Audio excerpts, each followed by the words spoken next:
Since the gold rush of Warlords of Draenor, I've been coasting on my generational wealth, raiding and hemorrhaging gold every expansion. At the end of the War Within, I finally hit 0 gold.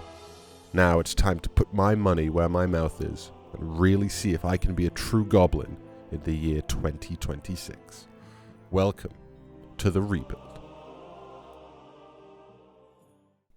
Midnight is close, and this week is a shorter one and a very expensive one. I'm at a wedding over the next 3 days, so I won't be able to get as much done in terms of sales or crafting as I would like to. And it also does mean that I'm missing the first day and a half of early access, which isn't the end of the world, but it's a bit of a shame. With all that said, however, there's still lots of progress to go through this week, even if the numbers in terms of sales are not that high. When Midnight starts, my first goal is flexibility. My priorities are as follows. I want every profession unlocked, every weekly quest available, all the treasures collected where I can, and profession gear crafted and ready, and spec'd into. I don't want to be locked out of an opportunity because I didn't level something or have enough knowledge points to spec into it. And I'm not going to be cancel scanning or undercutting during the launch, so my window is going to be focused on server-driven crafts, profession gear, NPC work orders, things that move because they're needed on my server. So each day of this challenge begins the same way. I repost what's left, I do my alchemy dailies and any other dailies I need, such as Warlords of Draenor, and I check through a few core items. Magnificent hide, Mire slush hide, Stonecrust hide, heavy savage leather, some bags, the Wrath cloth cooldowns, the Eternals, shimmer scale diving suits, Alethium. If these are profitable, they get crafted. If not, I just move on. These are the kind of foundation of my gold making at the moment, and they're making steady turnover. The start of this week was interesting. I had almost nothing to post on the auction house. Almost everything in terms of my stock had sold, which is how I made so much money. This does sound bad for the beginning of this week, but it's actually a good thing. It means that I would have a lot to craft. So I ran the crafting queue at my druid, and I realized something a bit stupid. Last week, I was talking a lot about how the housing market seemed to be drying up, and I wasn't getting crafts. This is because I had deselected the housing operation and was not crafting them. The market wasn't drying up, my head was. That changed something. Meant I had a task to do at the beginning of this week. I needed to farm over 150 lumber, so the first couple of days of this were just farming and crafting that queue up. This is partly because I really wanted to get this out of the way before midnight, so I wouldn't have to recraft or farm all of this later on. I then went on to the rest of the queue and did a few extra longer term crafts. I spent 460k, nearly 500k on materials, half of my net worth. This was mainly for midnight. It's not profit right now, it's going forward into the expansion.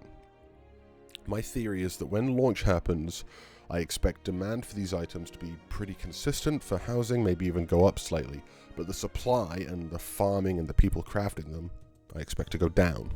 So I want to catch that market over the next few weeks. So, what actually happens when midnight launches? What is my plan? The first 2 hours of every day, I'm going to be playing this challenge. After that, I can level or play normally, but the challenge stays separate. I'll be checking for gathering, I'll be speccing into whatever I can for the best concentration returns for every profession. I'll be watching for orders in the work order system that gives skill ups, or those that can be flipped for valuable rewards, and I'll be trying to make as much gear as possible. So profession gear will be my first market for almost everything. And with that in mind, I needed to finish off a couple of projects. So I got Inscription finished. Warlords was cheap, about 2k. BFA was the most expensive, costing about 20k. But finishing that up, I got Dragonflight done for another 10k, and the War Within for another 8k. Again, not too painful. Although, with the number of Warlords recipes there are, it will take a while to get them, about a week. But the profession is fully online, all the housing crafts are done, and herbs are pretty cheap right now. On to Jewelcrafting, one of my last professions to get done. I leveled every profession at once, every expansion for this, and they were very cheap. A couple of K for most of them, one of them 250 gold, but that was it. And finally, I went on to engineering, and this I thought would be expensive, but it turned out to be, at least for the first 10 or so expansions, probably the cheapest profession to level. The costs were medium, about 5k or so, but by the time I got the housing item, I hadn't finished, and I still had lots of materials left over that I had crafted, lots of bolts, lots of frameworks that I could just sell for a profit. So I think I ended up making money. Legion required something a little bit annoying. I had to go do some questing, and one of the quests was bugged. I had to go get a toy from Legion called the Body Shrinker. This was a bit annoying, and I actually had to do it twice, so I had to do a little 30-minute sit-down in between, but after that, it was all smooth sailing. Getting Dragonflight and the War Within done were heavy investments, and I'll have listed all the gold in the description for how much this cost, but these were expensive. But now it's all done. The account has every profession and every single housing item completely done. It's different now. Earlier this week was about squeezing profits from strong crafts, trying to get to 1 million gold and sorting out the account. Now it's all about range. And when the expansion starts, I won't be scrambling to unlock anything. I'll be choosing where I want to go. Now, onto the mailbox. And here we are with the first mailbox. This is the engineer, and this is mostly just the items that we made while leveling, selling off, about 30k. It's a pretty good amount of money. It mostly made back all of the investment for stuff like fell iron, lacerite, serverite. It's all come back. So this is, yeah, most of it is leveling, is almost the cheapest that there is. Let's just open this up.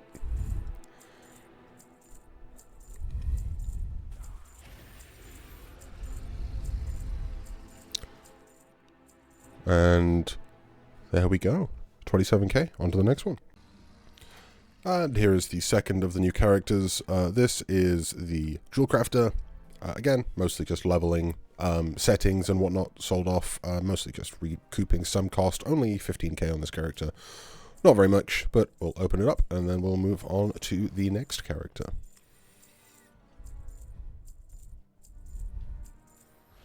Yeah, there we go. We're just recouping some losses. And here is the third and final new character. Again, mostly just pigments sold off from the leveling process. A couple of glyphs here and there. A little bit of gold, but yeah, 20k. Not too bad. On to the next one. And this is my gathering character. This is just the result from gathering all the lumber that I did this week. You can see a little bit of it hasn't sold here, but this is mostly just the lumber that I gathered and various resources within that. So another 25k just from about 2.5 hours of gathering, not including the lumber, of course, that I made into items on other characters. So adding 25k to the list and on to the next one. And here we are on my alchemist. This is the first of the characters this week that has done some kind of crafting. I put 100k on this character, and as you can see, I have 80k left of materials. And if we now look in the mailbox, you can see that we have 71k here in the mailbox of sales. So we made a little bit of a loss, but in terms of value generated, we have, of course, still got, you know, plus 50k. So 71k here, very happy with that. On to the next one. This is the enchanter. I put about 50k into this character. Did a little bit of housing crafts as well, but you can see a lot of heavenly shards here. A little bit of other crafted lithium you can see here. Just going to slow sell this over the course of the first few weeks of the expansion, and you can see nearly 50k here, so almost doubled my value. Enchanted leather, a lot of good sales, 46k, very happy. On to the next one. And this is my blacksmith. You can see about 100k in the mailbox, or in the auction house here. And if we open up the mailbox to see what we've got, 75k. So this character, again, spent less than 100k on, maybe close to 80k. Made back what I made, and about 100k left in the mailbox. So we'll open that up. Yeah, a lot of folded obsidian. Just some long-term kind of crafts in here. Very happy with it all. And this is the final character. So I spent almost 500k crafting on this character. So the total for the account is going to be minus quite a bit. But as you can see, 700k worth of items in the auction house right now. A lot of it is just in large quantities of Maya Slush, Primal Mooncloth, Relic of the Past, diving suits. You can see just lots and lots of items that will sell slowly over the first few days of the expansion. And if we go in here, you can see 160k here in the first 100 mails. So we're just going to click all sold like this, and we're going to go through and click the next again.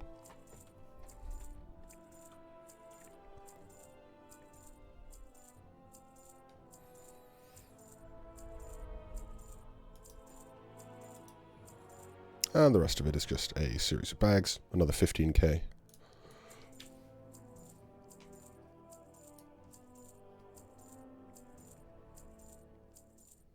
Interesting that one person bought all of the bags here. You can see this ghost wolf fella.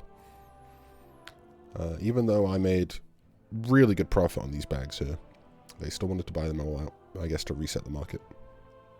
So looking at that, 176k on this character. So over the week, I think we have lost a bit of money, but over the value that we've gained, hugely up. And yeah, all professions on this account done. The whole warband is ready. See you guys all in midnight. Goodbye.